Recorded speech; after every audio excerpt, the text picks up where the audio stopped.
Hello there. Thanks for hopping on. I'm Dr. Andrea Purcell. You're watching Straight from the Doctor's Desk, where natural medicine is used as the first resort to help you achieve the health and the life that you love.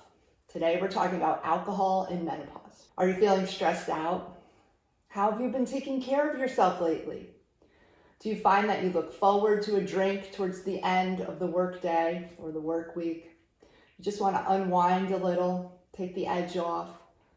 And does sometimes one glass lead to two? Today we're talking about alcohol. Just not alcohol in general, but how it affects the ongoing changes inside the menopausal body. It should really come as no surprise that women process alcohol differently than men.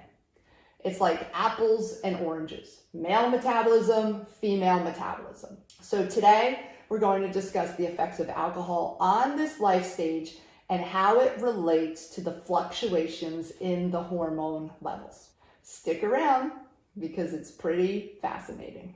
All right, so around age 40, when estrogen and progesterone levels begin to decline, many of us start to realize that there are consequences to drinking more than one glass of alcohol. Symptoms of sleeplessness, headaches, hangovers, I'm feeling depressed, like a depressed type of mood.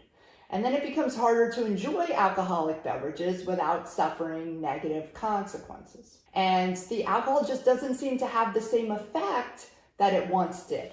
The negative effects of alcohol really then start to unweigh the rewarding feelings that we once had or that we were looking forward to. So what has changed?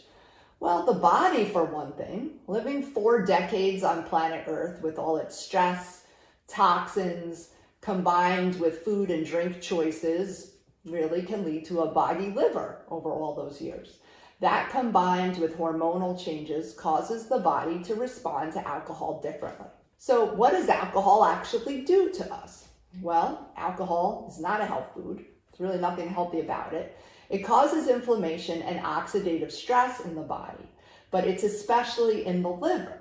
And the liver is responsible for neutralizing the alcohol. And the liver sees alcohol as toxic, and it tries to process it as quickly as possible. After drinking, our levels of antioxidants go down, and levels of free radicals and inflammation go up.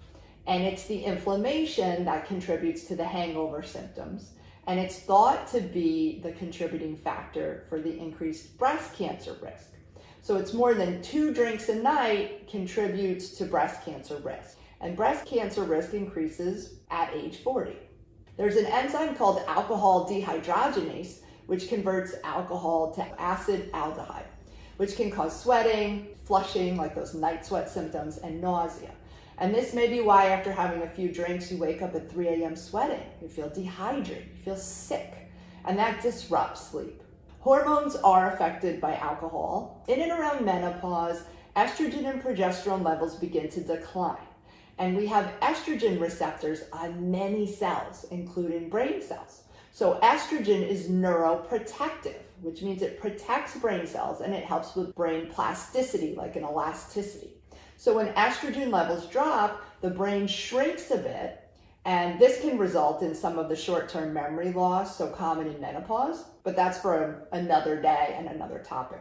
So in essence, estrogen protects brain cells from oxidative stress, inflammation, and damage. So estrogens protect the female brain from the neurotoxic effects of alcohol. So then conversely, the drop in estrogen levels starting in perimenopause makes us more susceptible to alcohol's effects.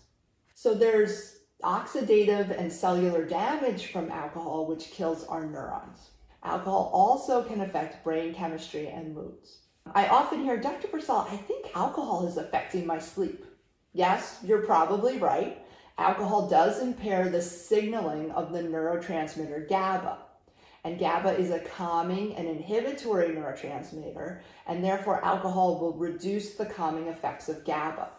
And it takes time to bring it back into balance and regain normal levels of GABA again. So this causes brain agitation, and it can result in disrupted sleep as the liver is trying to process the alcohol. So in addition, alcohol relaxes our throat muscles and it does promote snoring. What about gastroesophageal reflux or heartburn?